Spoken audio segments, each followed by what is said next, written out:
Welcome, everyone. Again, my name is Annalie Ekman. I'm an associate planner with SCAG, and I am here to introduce our roundtable host, Alicia Van Orman, for the roundtable on working with race and ethnicity data from the ACS and 2020 Census.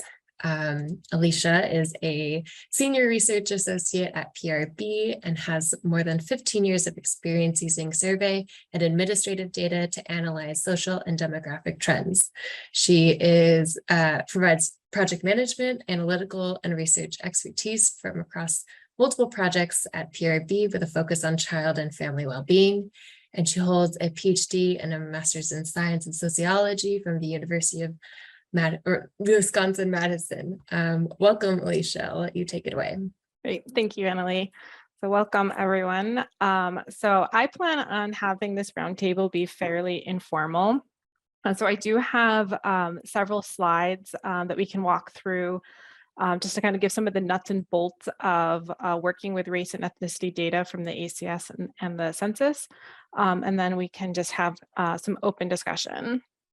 So I'm just going to try to get through the slides fairly quickly, just so we're kind of all on a level playing field.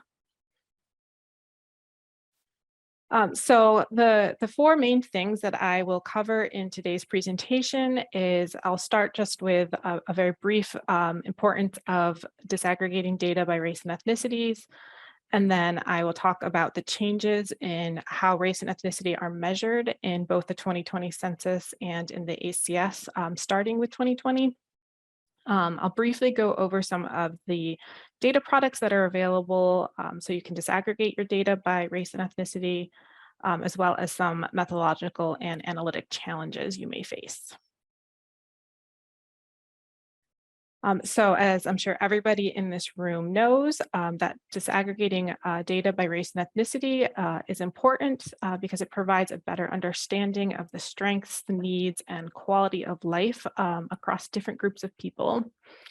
So we know that there are longstanding racial and ethnic disparities across many domains that are critical to well-being, such as education, income, employment, health, and housing. When you are disaggregating data, you can use that data to identify, measure, and track racial equity gaps. So this is very important to both uncover as well as understanding the factors that contribute to racial and ethnic inequities. As this audience also is very familiar with, information on race and ethnicity is required for many programs.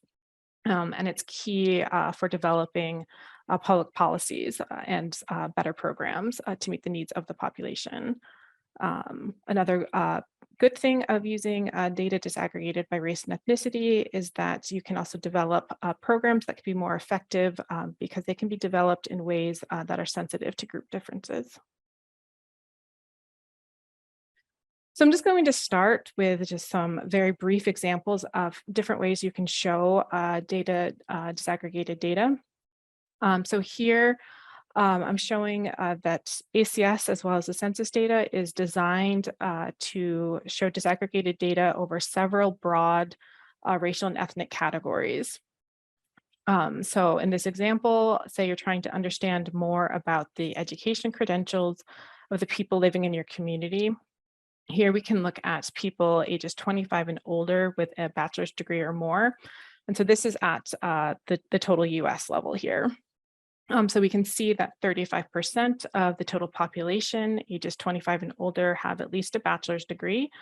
But once we disaggregate that data by the broad race categories, we see that there's a lot of variation, going from a low of 16% among American Indian and Alaska Native people, as well as people who identify with some other race group, all the way up to a high of 56% among people who identify as Asian. But we also know that race and ethnicity is much more complex than those broad categories I just presented. So for example, the Asian population is diverse with many different cultures and histories and different groups represented within that broad category of Asian. So depending on your goal, you may need to look at this more detailed data that can show the detailed groups. And these detailed groups are available for selected ACS data. So as you can see on this chart, while 56% of the total Asian population has a bachelor's degree or more in 2021, it ranges quite a bit from the low of 17% among low Asian all the way up to 77% among those who identify as Asian Indian.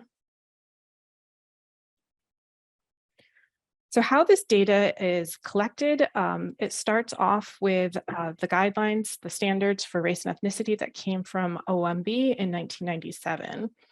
So OMB requires that race and ethnicity data is captured through a 2-question format, but they only require ethnicity, just one ethnicity be captured, Hispanic or Latino, or not Hispanic or Latino, and then a minimum of 5 race categories, grouped into American Indian or Alaska Native, Asian, Black or African American, Native Hawaiian or other Pacific Islander, and white. The guidelines also specify that respondents can report multiple races. And then Congress added an additional requirement that the Census Bureau must use the category some other race.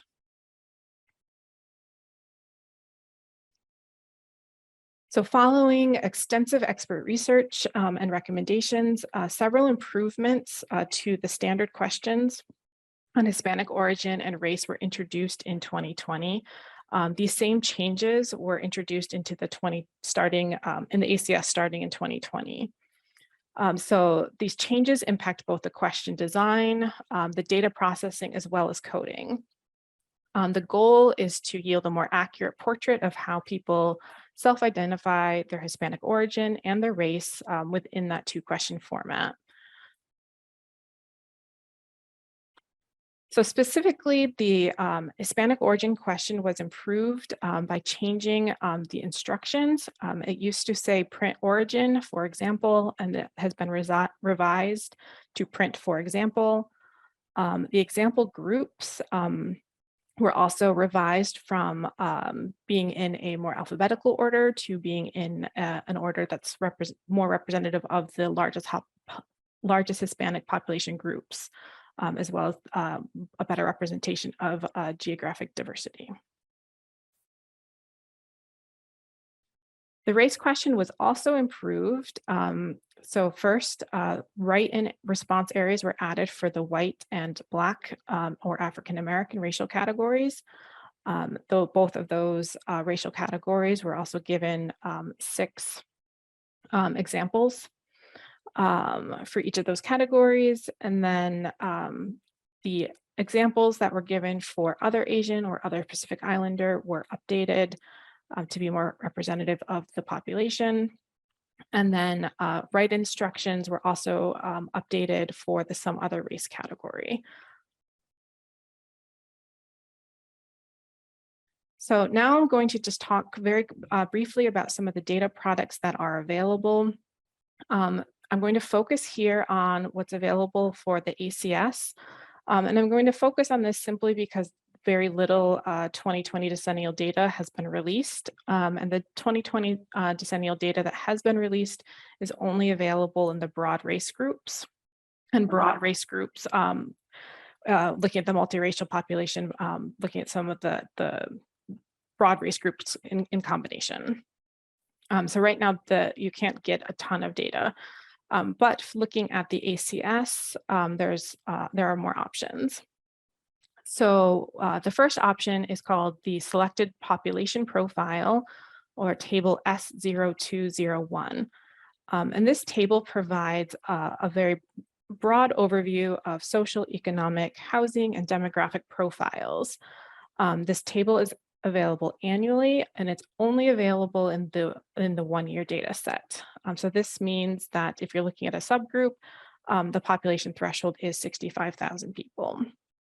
But one benefit of this table is that you can get this table, assuming your population is large enough, for any of the detailed race groups and detailed ethnicity groups that is available in the ACS. So then every 5 years, the Census Bureau also releases from the American Community Survey 2 different sets of tables, one called the Selected Population Tables, and then another set called the American Indian and Alaska Native Tables.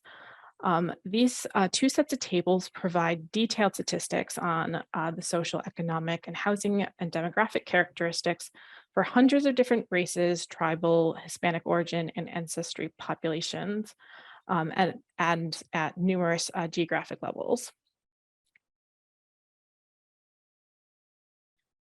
So for the selected population tables, the Census Bureau first has a threshold that the race, Hispanic origin, ancestry, or tribal population group must have a population of at least 7,000 people at the national level. And for the American Indian and Alaska Native tables, the population must be at least 100 at the national level. And then for a table to be released at the geographic level, there must be at least 50 unweighted sample persons. So another option for accessing data by race and ethnicity is to use the microdata files. So the Census Bureau does release the public use microsample data, also known as PUMS. And here, the data that's available, it's a subset of the full ACS, but it is the microdata, so it is flexible. You can come up with all sorts of custom tabulations and come up with many different ways to combine race and ethnicity to suit your analytic needs. One downside of the PUMS is that geographic data is limited. So the smallest geography that's available is what is known as a PUMA. And PUMAs are county-based geographies with about 100,000 people in them. So for very large counties, there's usually many different PUMAs that have to be collated together to come up with a county measure. For small counties, a PUMA generally is covering multiple counties, and you'll end up with a county group. For measuring reliability, you'll also have to calculate your own margins of error. The PUMS data is available as a download where you can just download the raw data files and then analyze it yourself with statistical software. The Census Bureau also does have an interactive tool called MDAT, and the Census Bureau has training on how to use MDAT. IPUMS is another source of accessing microdata by race and ethnicity. And here, one of the benefits of using IPUMS rather than using, say, the raw files from the Census Bureau is that IPUMS has worked to harmonize data across years. To the extent possible, there are some variables where changes are so significant year to year where they can't harmonize. But this way you have a smaller set of data to work with. You can also, when you're choosing to download your data, you can subset it. So you're only looking at the cases or variables that you want. And so this can be beneficial just because it makes a much smaller file, so it's easier to analyze. There's also an online tool for analysis as well, similar to the MDAT tool.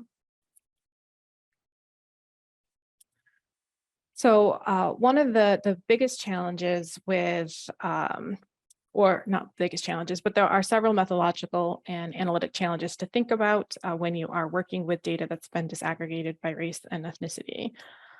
So the first is that you can only disaggregate data by whatever categories are available. So when you're thinking about your analytic plan or what types of breaks you should show, it's just really important to think about how the categories map onto what it is that you're trying to explain or understand or what your goals are. Another challenge is that working with disaggregated data means that you're working with smaller populations and a smaller pool of the sample data. And so this can lead to what is known as the small number problem and can impact the reliability of estimates. And then trend analysis can also be challenging because categories and data processing methods change over time. I'm going to go through these slides very quickly.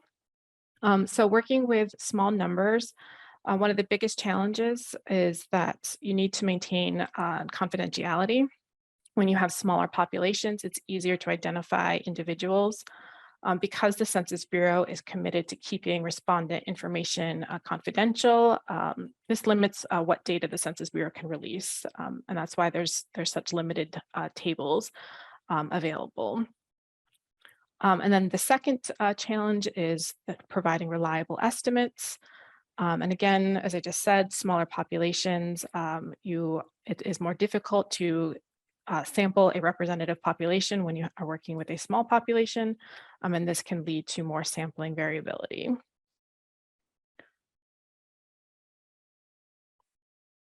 So to assess reliability, we always recommend that you calculate and evaluate at least one standard measure of reliability.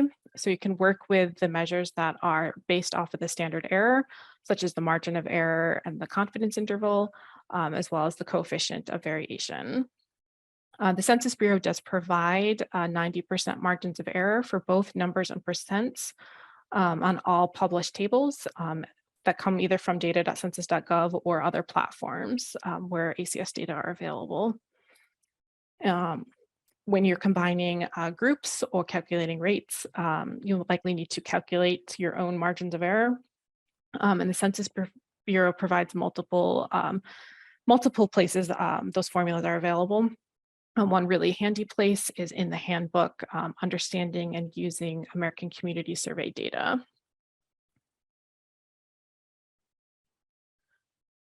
So after you have calculated your error term, you then have to think about what's the acceptable amount. And there really are no hard or fast rules, and it just depends on your application. You don't want to provide estimates that are so unreliable or so imprecise that they're not useful or could be misleading. But it is still important to try to have some data by race and ethnicity.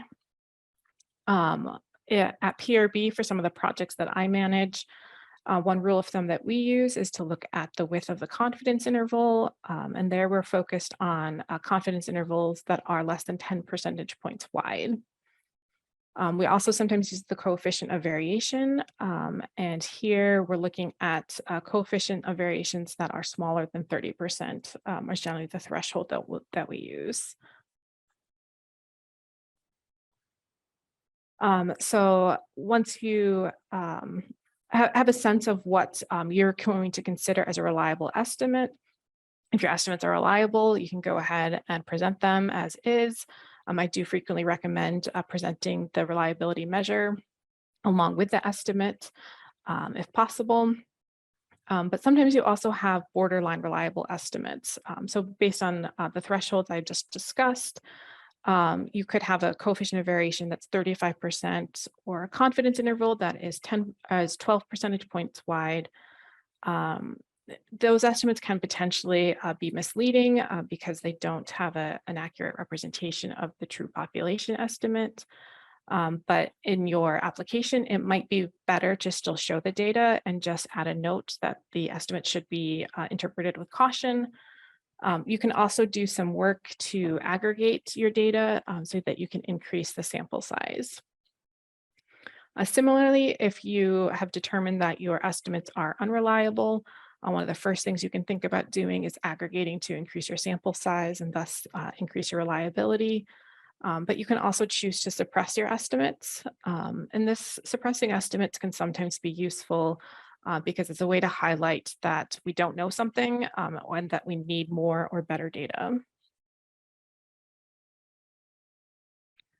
So some ways to aggregate your data is that you can expand the geographic area. So you can combine smaller levels of geographies into larger groups. So for example, you can combine multiple small counties together to create a larger county group or a region. You can also combine multiple years of data. For example, the 5-year ACS data is an aggregation of 5 one-year ACS data sets with a special methodology to come up with a 5-year period estimate. But you can also create your own custom multi-year estimates by pooling 2, 3, or 4 years of 1-year data together yourself. That that process would not follow the same methodology that the Census Bureau produces, but it still produces, it can still boost your reliability.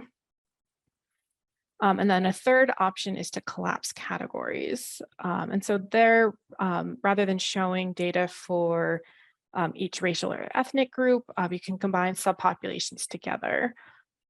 This option is not always a good option because it will mask variation across racial and ethnic groups and will make it seem as though all the groups in that combined category have the same experiences. But sometimes that is the best option because you'd rather show something than have a whole bunch of empty tables. I would recommend assessing whether combining groups of people is appropriate. And the Urban Institute has released some handy guidelines as part of their Do No Harm project for what to consider when you're aggregating groups of people together. So this is just a summary of what I've talked about so that when you're trying to aggregate data to boost your reliability in order to show more data by race and ethnicity, there's a trade-off between data that's less current and has less geographic detail or less subgroup specificity. And your best option will vary based on your goals and your audience and what you're trying to achieve. From a technical standpoint, there are several things to think about when you're aggregating your data. As I said earlier, microdata is much more flexible than trying to aggregate tabulated data, but you can go through tabulating aggregated data. And I can go in more detail of that in the discussion part if you're interested. So then to get to the last part that I want to cover is talking about trend analysis. And given the changes in the race and ethnicity questions in both the 2020 census and in the ACS, this is a very timely topic. So this is one of the most challenging things about disaggregating data by race and ethnicity. And this is in part because racial categories are defined by social, economic, and political institutions. They're not biological, scientific, or fixed. So this means that categories can change over time simply because of those deciding the rules change them over time. But a person's own self-identity can also change over time as the social context changes. So the way that the US government has counted Americans has changed frequently. In fact, I think in nearly every single decennial census, there's been some type of change to the race and ethnicity questions. There's also, you need to think about demographic change. So births, deaths, and migrations can alter the composition of who may be captured within each broad racial group. So this means that even if a category label hasn't changed across time, the experiences of the group of people within that category may change simply because the group of people has changed and shifted. So here, I'm going to talk a little bit about what the data from the 2020 census in comparison to the 2010 census actually show as a result of changing the race and ethnicity questions. So on this slide, I'm just looking at the multiracial population. I'm looking at the total US population. And so what we see is that the multiracial population in the 2010 census made up about 3% of the total population in the US. And in the 2020 census, it increased to a little over 10%. And then moving to looking at the multiracial category broken down into different combinations, we can see that the large increase in the total multiracial population, it's driven by people who identify as white and at least one additional race, as well as people who identify as some other race and at least one additional race. So this means that with the changes in the questions, as well as in addition to demographic change, not only has the size of the multiracial population increased, the composition of that population has also changed relative to 2010.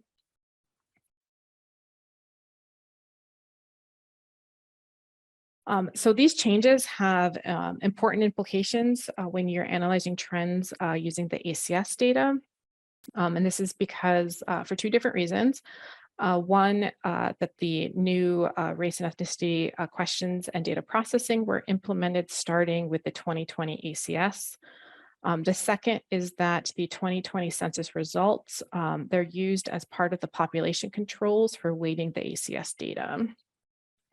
So when you're comparing, for example, 2021 ACS data to 2019 ACS data, you will see a very large increase in the number of people who identify as multiracial, simply because the composition, and because the composition of the group has changed. It'll be difficult to fully sort out if you see changes in rates, for example, whether those changes are due to the actual changes in the underlying rate versus the changes that you're seeing are only a result of the changes in methodology.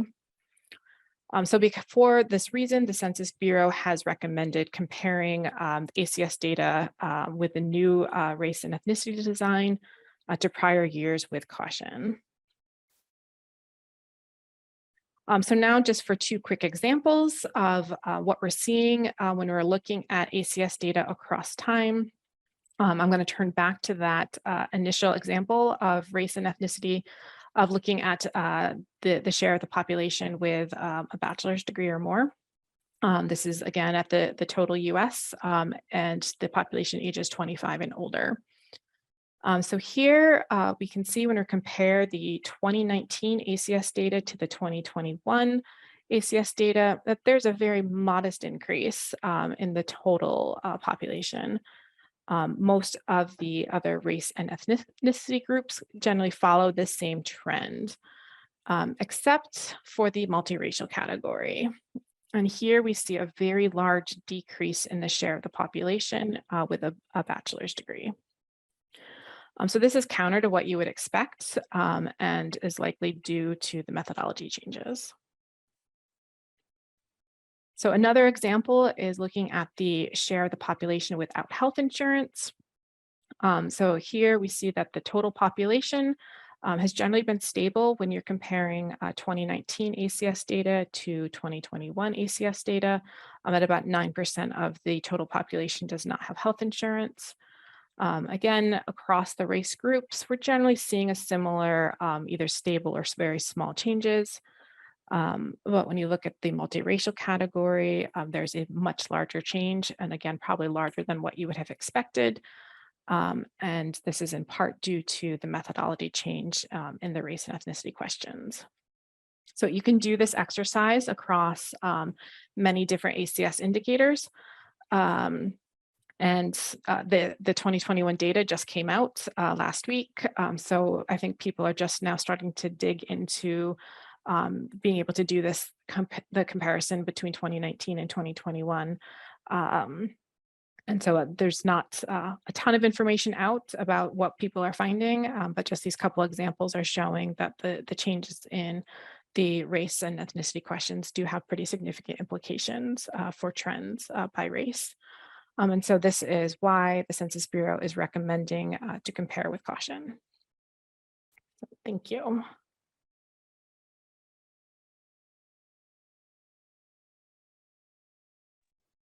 So thank you, Alicia, for your presentation. Does anyone have any questions, or does anyone want to kick off some discussion on disaggregation of race?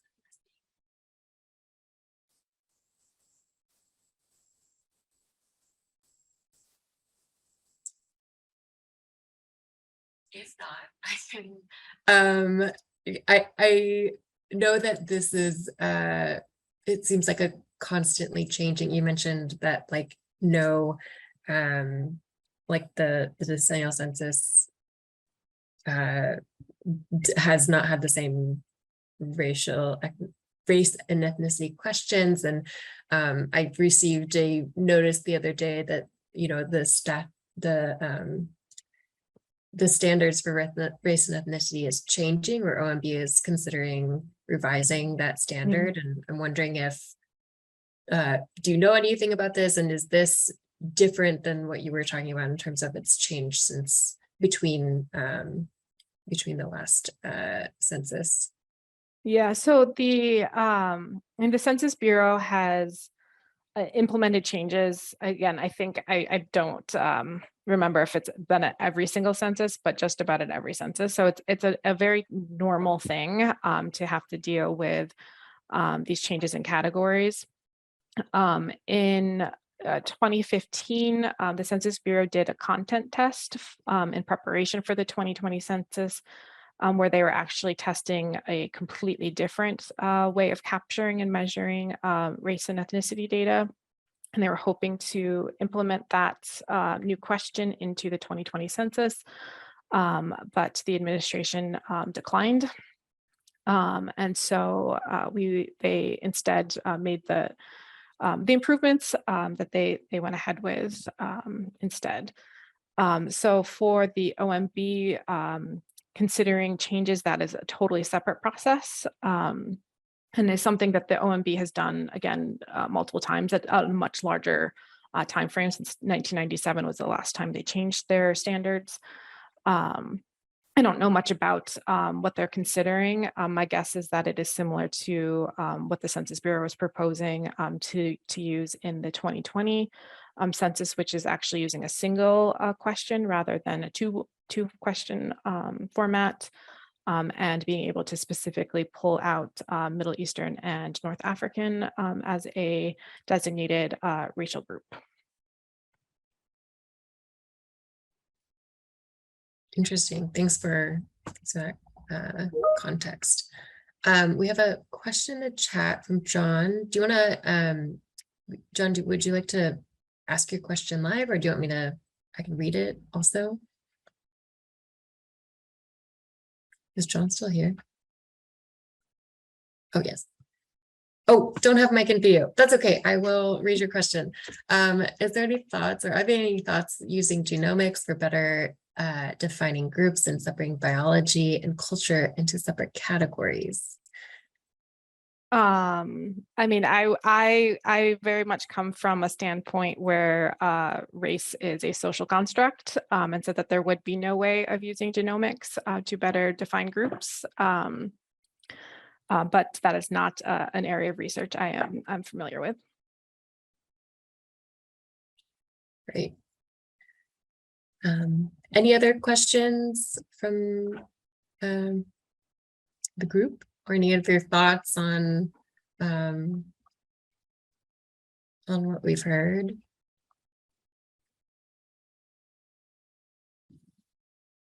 I have I guess a technical question. You said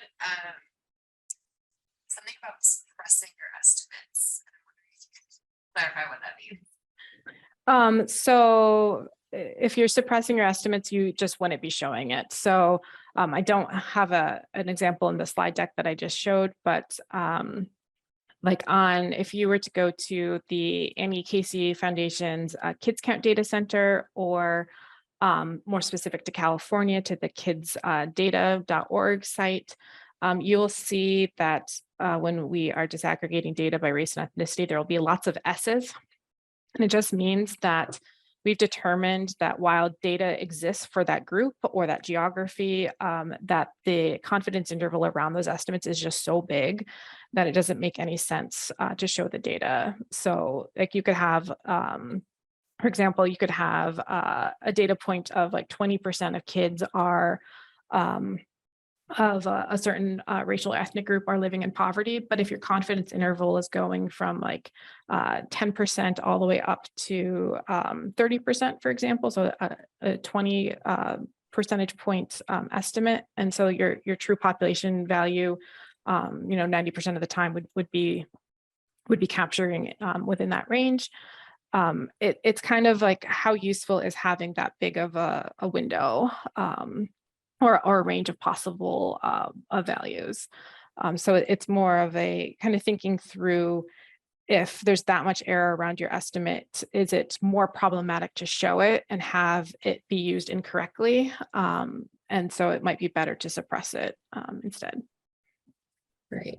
So like where, because you had talked about also collapsing group or like aggregating groups into, we see it so often with other race and ethnicity, right? Like, you know, I guess, where do you make the decision between like, oh, this data needs to be, or this estimate needs to be suppressed, or we could show it with like aggregating these like racial groups?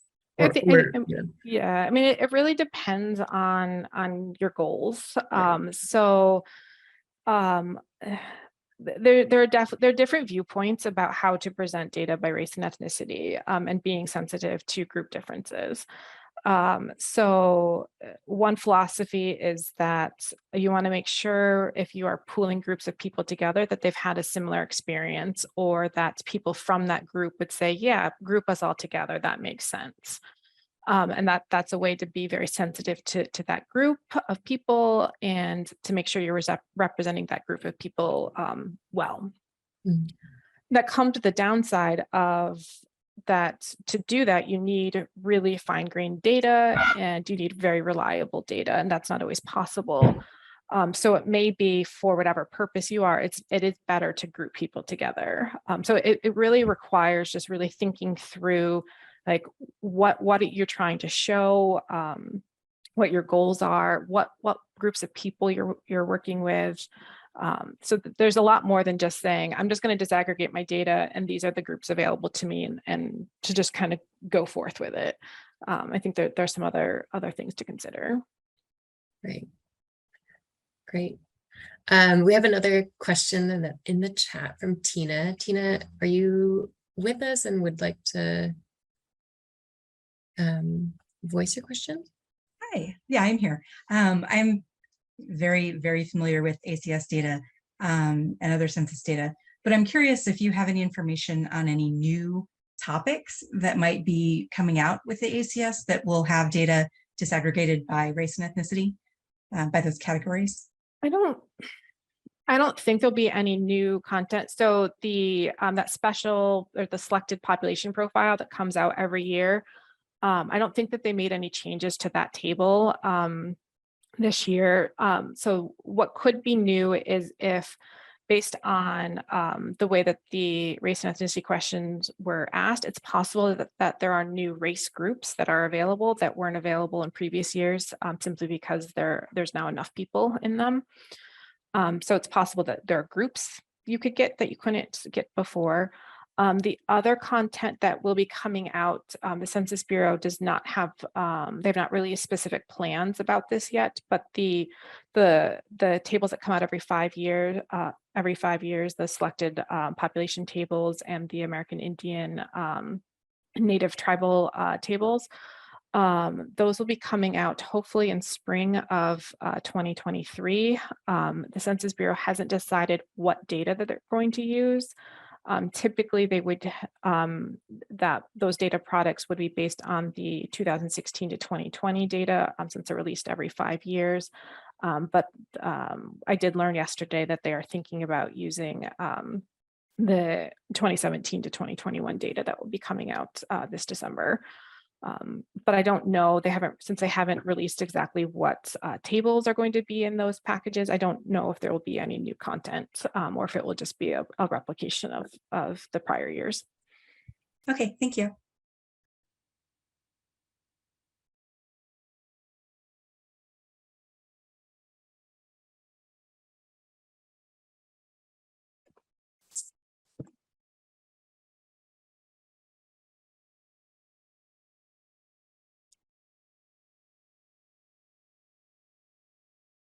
Any other questions? Again, I think this is meant to be like a free form, and I feel like I'm asking really weird and like disjointed questions. So if anything pops in your head, feel free to ask. One thing that I'm thinking about as well on the side is visualization. So visualizing with, I don't know, with an enormous amount of disaggregation, it can be difficult, or like, I guess I mean, again, it's all about what your goal is and what you're trying to convey. But do you have any examples, or have you seen ways that people have visualized very disaggregated data sets? I'm not sure I know of any like off the top of my head. I mean, frequently lots of maps, and I've worked on maps, and sometimes it's that you'll have, like if you're trying to show like geographic difference, you'd have a map for like each group of people. But sometimes we have created maps where it shows like the gaps is what you're showing on the map. That's another way. I'm sure there are lots of very creative ways. I just kind of drawing a blank of specific examples. I generally do very simple visualizations myself. Yeah, like I liked the one you showed of your like bar graph of like the breakdown of Asian populations. Very simple and very nice. Thank you.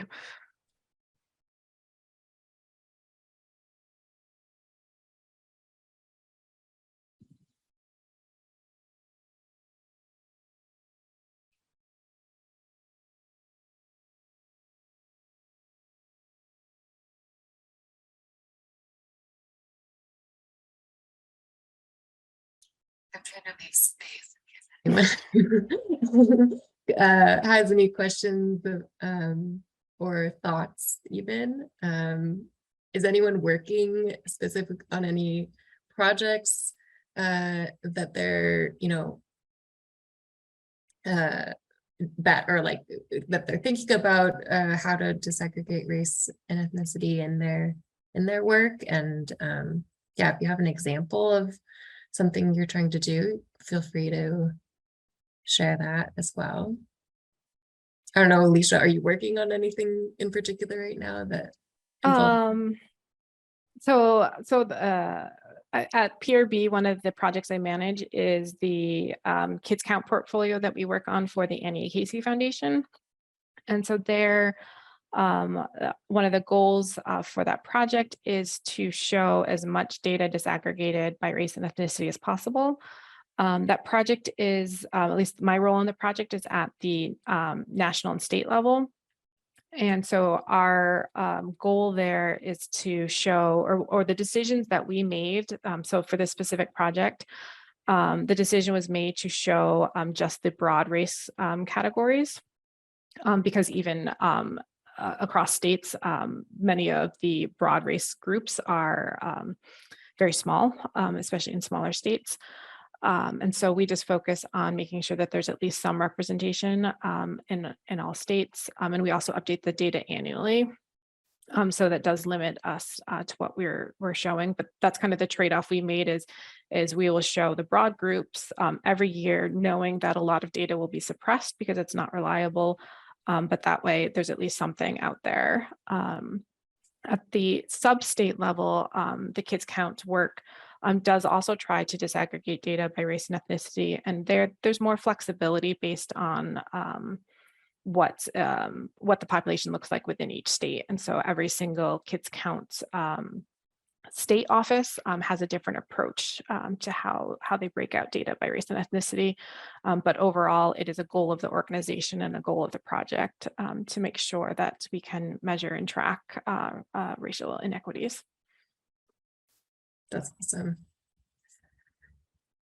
Yeah, I know for my work on the environmental justice technical report for the regional transportation plan and a sustainable community strategy here in the SCAG region, we've been working on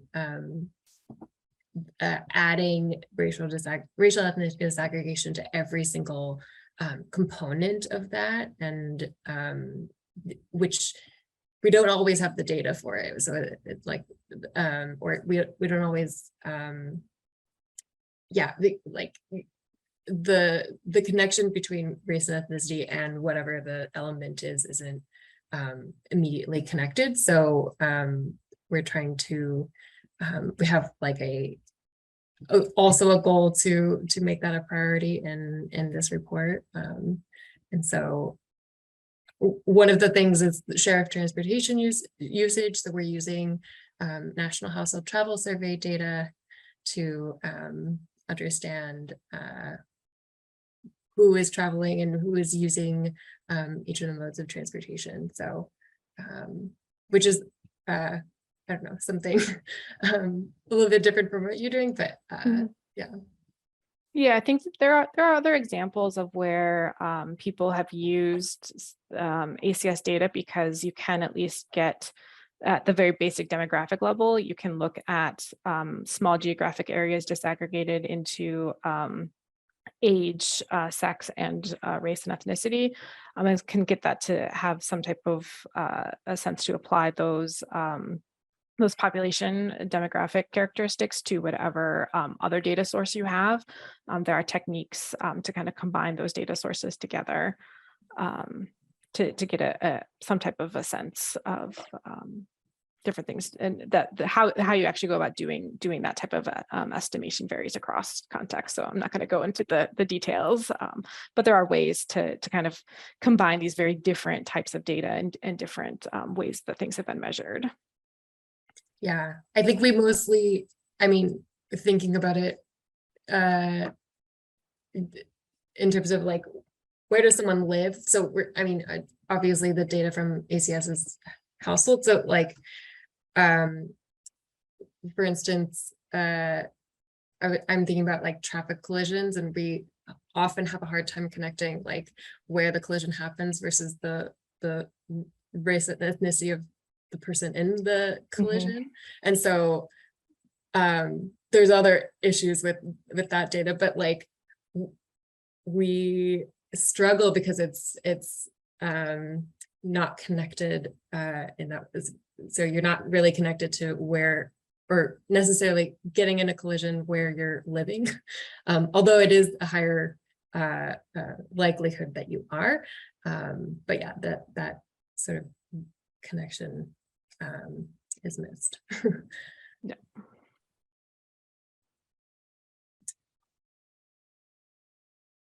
Are there any other thoughts or questions?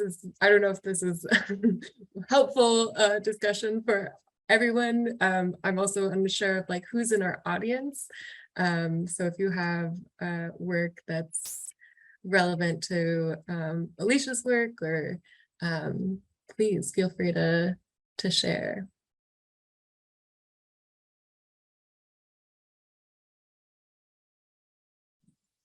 We also have this group until 4:45. So I don't know if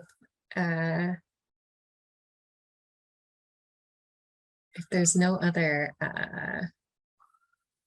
engagement or questions from the audience, maybe we can wrap up too.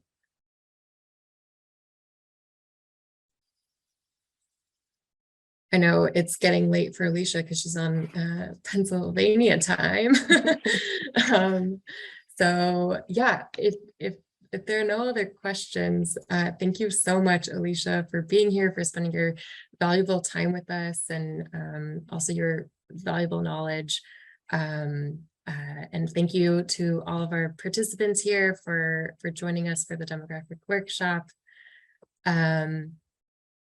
I see that there's a question in the chat. You want to answer any small projects that high school students could do that you would recommend? That's a good question. I mean, I think it's been a long time since I've been in high school, so I don't necessarily remember what the capabilities are. But you could ask people just to, hey, I'm in a work meeting. I'm sorry, guys. This is my son trying to say goodnight to me. I'm almost done, sweetie. So for high school students, you could think about how to use data.census.gov, for example, for kind of pulling out that selected population profile table. And you go downstairs, please. and just say, like, talk about some aspect of your community, or compare counties, or something like that, just to kind of focus on one specific table, and say you could compare groups within a county or compare one group across counties, and just kind of tell a very small data story based on one data table. Sorry about that interruption. No, not at all. It's always a joy for a little cameo. Yes, bedtime. He needed a bedtime snuggle. Yeah, well, I think that signals that we should wrap up here. So thank you again, Alicia. Thank you everyone for joining, and have a great night, everyone. Thank you. And you're welcome to email me if you have any follow-up questions. Awesome. Thank you. All.